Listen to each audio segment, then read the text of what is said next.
got so much fucking design on right now. Bring it down, bring it back, make it clap. I got 3 old thoughts, I'm the block, where it at? Bitches on my line, and you know.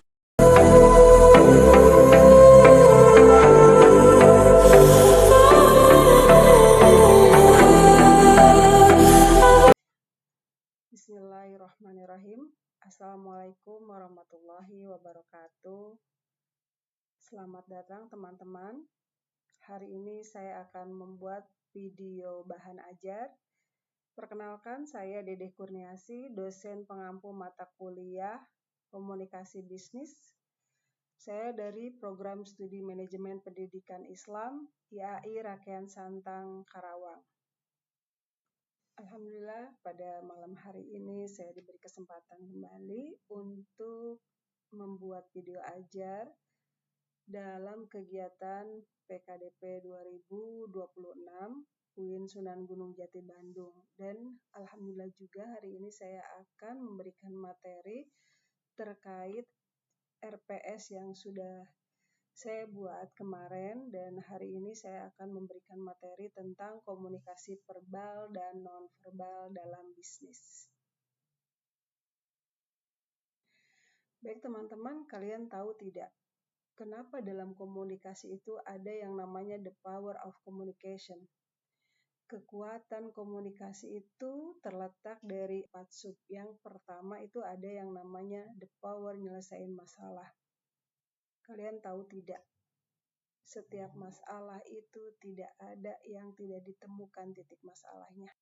Masalah pasti akan terselesaikan dengan kekuatan komunikasi. Kemudian ada juga the power bikin orang percaya. Bagaimana sih caranya kita membuat orang lain percaya terhadap kita?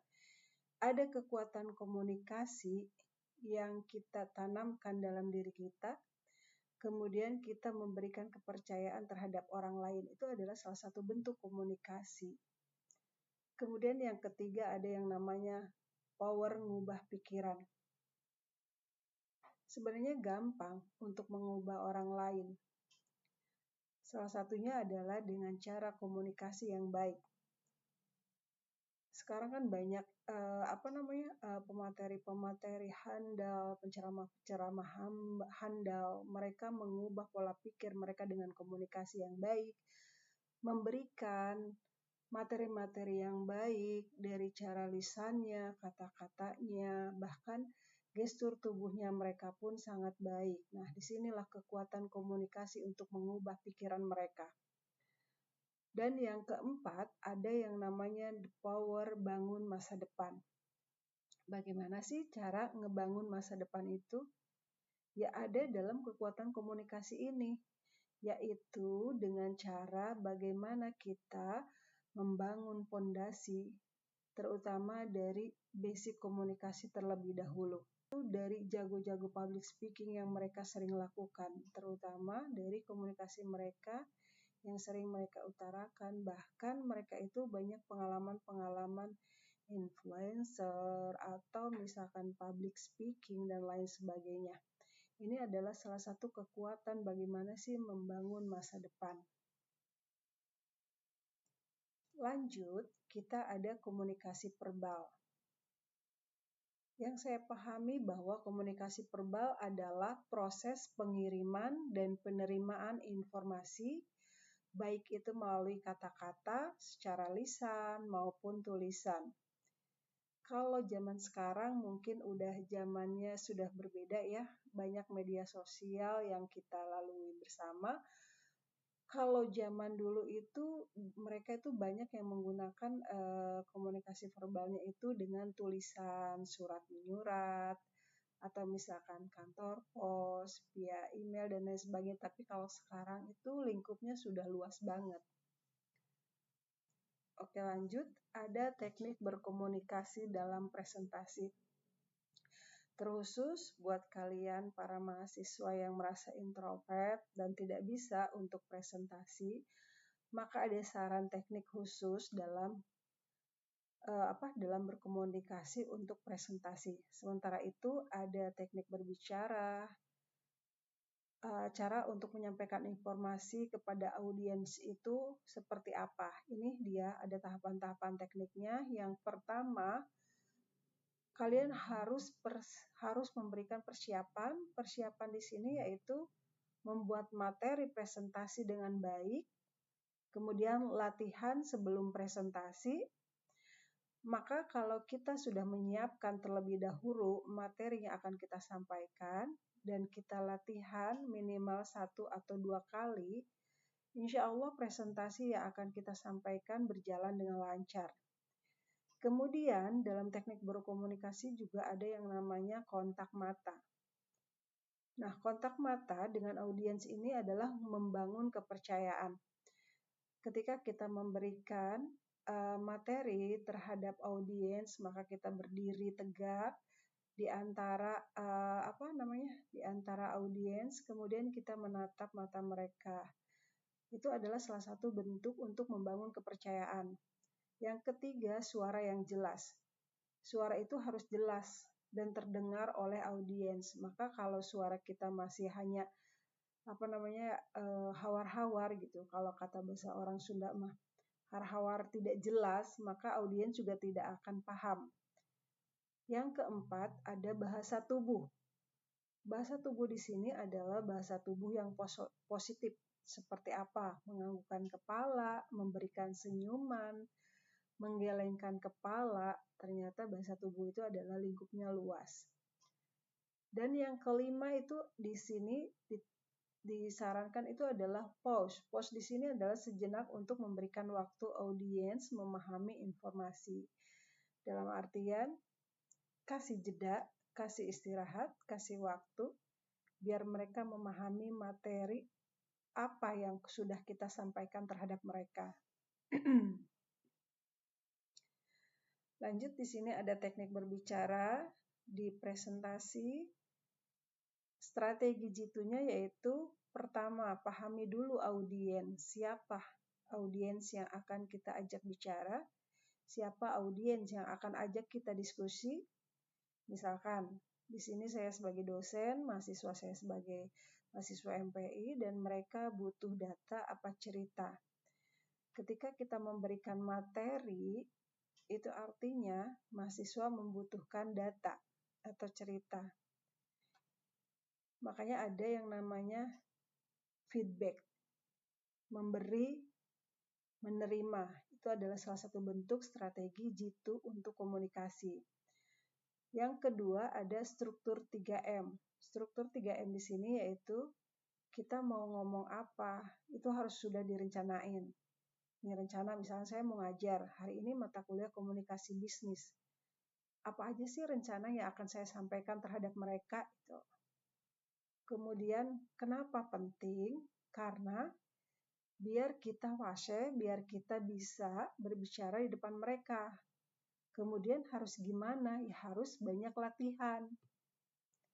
Kemudian yang ketiga ada yang namanya latihan 3 kali. Latihan 3 kali di sini materi sudah tersampaikan dengan baik. Misalnya kamu coba 1 kali baca, 1 kali ngomong depan kaca, atau misalnya 1 kali rekam depan HP. Jadi pas hari kita presentasi itu sudah hafal, sudah tahu materi apa aja yang akan kita sampaikan.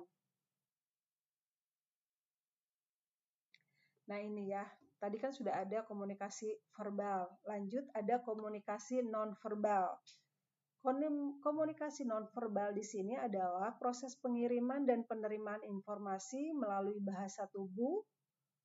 Bahasa tubuh itu seperti apa? Bahasa tubuh itu adalah ekspresi wajah, memberikan senyuman, memberikan anggukan, kedipan mata, say hello, dan lain sebagainya. Itu adalah salah satu bentuk bahasa tubuh, komunikasi nonverbal.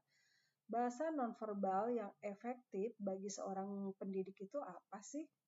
Coba mari kita cek ya. Yang pertama ada kontak mata. Seorang guru kalau dia mau menjadi pendidik yang baik dan mau mengajar dia menjadi pengajar yang efektif, untuk dilakukan ketika seorang guru memberikan materi, misalkan memandang siswa ketika berbicara atau mendengarkan mereka. Yang kedua ada ekspresi wajah yang positif. Yang seperti apa ekspresi wajah yang positif itu? Ya kita memberikan senyuman atau menganggukkan kepala ketika siswa menjawab pertanyaan atau berbagi pendapat. Nah, di sini bahasa tubuh itu yang terbuka itu ya ketika kita berdiri dengan kaki terbuka dan tangan yang tidak disilangkan. Cobalah kalian berdiri di depan murid atau di depan anak-anak, kemudian buka kaki kalian sedikit dan tangan kalian tidak boleh disilangkan karena itu tidak sopan. Lanjut ada gerakan tangan yang sopan. Yang seperti apa sih? Kita menggunakan gerakan tangan untuk menekankan poin atau menunjukkan sesuatu. Misalkan dengan menggerakkan tangan seperti ini, atau memberikan tos terhadap anak-anak, memberikan apresiasi. Ada juga proksemik yang tepat. Di sini berdiri pada jarak yang tepat dari siswa, tidak terlalu dekat atau tidak terlalu jauh. Nah, proksemik ini, jadi kita berdirinya itu antara si meja guru dan meja siswa gitu. Hanya di tengah-tengah. Tapi boleh berjalan ke depan, ke kanan, ke kiri. Tapi kita tidak boleh berdiri di belakang anak-anak.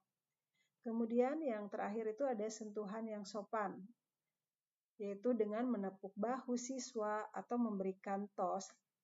Itu artinya memberikan apresiasi yang baik terhadap mereka. Lanjut, mana di sini ada pertanyaan, mana yang lebih efektif? Menurut para peneliti yang dilakukan oleh Albert Mehrabian, seorang profesor psikologi di University of California, komunikasi efektif itu dapat dibagi menjadi 3 komponen. Apa saja sih kira-kira? Nah, di sini ada apakah komunikasi verbal atau nonverbal yang lebih efektif? Mari kita kaji. Yang pertama ada komunikasi verbal. Di sini komunikasi verbal dia dapat nilai hanya 7%. Kenapa 7%? Karena kata-kata kita gunakan untuk berkomunikasi itu biasanya tidak jujur. Kenapa begitu? Karena komunikasi biasanya perkataan itu dia tidak sesuai dengan gerakan tubuh. Nah, kemudian ada juga komunikasi vokal. Di sini komunikasi vokal itu 38%. Seperti nada suara, intonasi, kecepatan bicara. Nah, kalau nada suara itu udah pasti ya. Misalkan kalau dia lagi ngegas atau lagi marah-marah gitu, itu nada suara dan intonasinya itu pasti meledak-ledak. Nah, itu pasti sudah efektif karena 38% orang menandakan bahwa dia komunikasinya sedang tidak baik-baik saja. Dan yang terakhir ada komunikasi nonverbal. Di sini komunikasi nonverbal itu memiliki nilai 55%. Jadi dari bahasa tubuh, ekspresi wajah, kontak mata, senyuman, dan lain sebagainya. Kenapa komunikasi nonverbal ini lebih efektif setengahnya dibanding komunikasi yang lain? Karena bahasa tubuh itu jujur, tidak akan pernah bohong. Meskipun kalian berkata A, tapi gestur tubuh itu pasti berkata B. Jadi tidak akan pernah meleset dan tidak akan pernah bohong. Makanya di sini Albert Mehrabian itu jadi meneliti dari 100 itu 7%, 38%, dan 55%. Alhamdulillah teman-teman, gak terasa ya video hari ini ternyata sudah sampai tuntas. Semoga materi yang saya sampaikan bermanfaat untuk kalian, menjadi ilmu yang berkah untuk kalian. Kita akhiri materi hari ini dengan bacaan Alhamdulillahirrabbilalamin. Wassalamualaikum warahmatullahi wabarakatuh.